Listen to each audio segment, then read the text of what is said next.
Customer service reps are at the front line of every large organization, from banks and airlines to online businesses large and small. For customers and reps alike, the experience is more often than not stressful and frankly counterproductive, often leaving both sides dissatisfied with the exchange.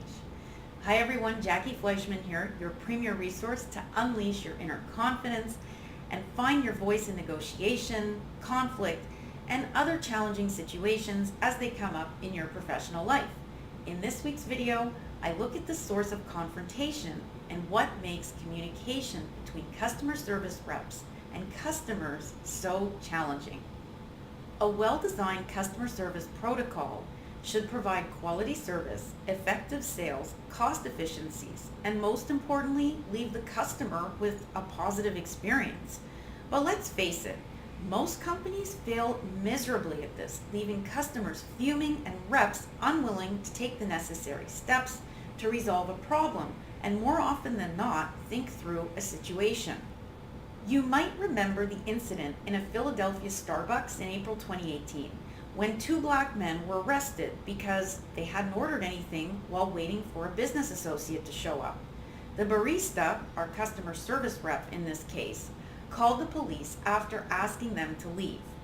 The barista relied on a company policy that doesn't permit non-paying customers to use the restroom.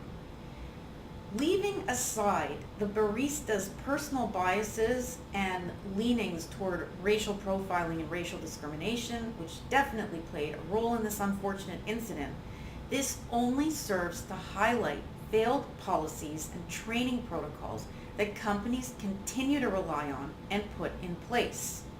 It's no wonder customers are irate and difficult to deal with. So with this in mind, maybe it's time for companies to take a hard look at their practices and policies when it comes to their front line.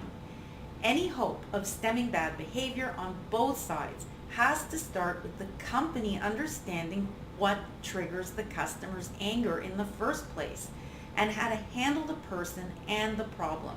The way I see it, there are three things that companies need to improve. Number one, equip customer service reps with better communication strategies. Most customer service reps are run through a number of scenarios and provided with scripted responses, which means that when they encounter a situation that didn't come up in training, they're unable to respond in an intelligent manner.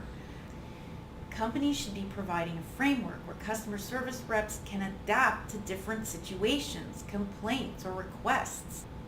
One technique which has met with a ton of success is called HEARD, H-E-A-R-D, which stands for hear, empathize, apologize, resolve, and diagnose. Number two, train customer service reps in conflict resolution. This is where customers are unfairly labeled as difficult people. In reality, company policies and protocols are confusing, poorly designed, and completely inadequate to deal with real-life situations.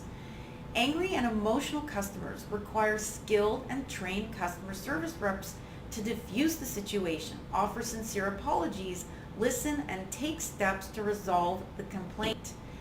It's so important to provide the customer the opportunity to share their experience so the rep can identify the source of anger and frustration and understand what went wrong and how to fix it.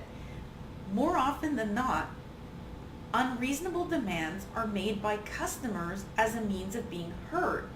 But when the customer realizes that the rep wants to work towards fixing the problem, the customer will calm down and work with the rep to come up with a solution. Number three, equip customer service reps with more problem-solving tools. Let's face it, customer service reps are there to field complaints, modify or change orders or schedules, and ultimately, they are there to solve problems. But in many instances, getting to the right person or department is like jumping through hoops while doing cartwheels at the same time. Or customers spend endless amounts of time verifying information, only to have to repeat this process anywhere from 3 to 15 times. There seems to be this perpetual combination of lack of knowledge, inability to adapt to a customer's request, and if all else fails, transferring your call. Increasing efficiency and improving process is great, but if the frontline people can't help a customer effectively by being trained to exercise critical thinking skills, they need to brace themselves for a continuous inflow of difficult customers. The best experience a company can have is dealing with difficult, angry customers. Why? Because if this is going to be avoided at all costs in the future, companies have to learn how to adapt to meet customer expectations. And the only way to do that is to have some really bad experiences and figure out what went wrong so they can create a path to figure out what will work and what will go right. I'm Jackie Fleischman. Thank you so much for tuning in today. If you like this video, please subscribe to my channel, and there's always more information on the website at www.jackiefcoaching.com. See you next time. Take care, everyone.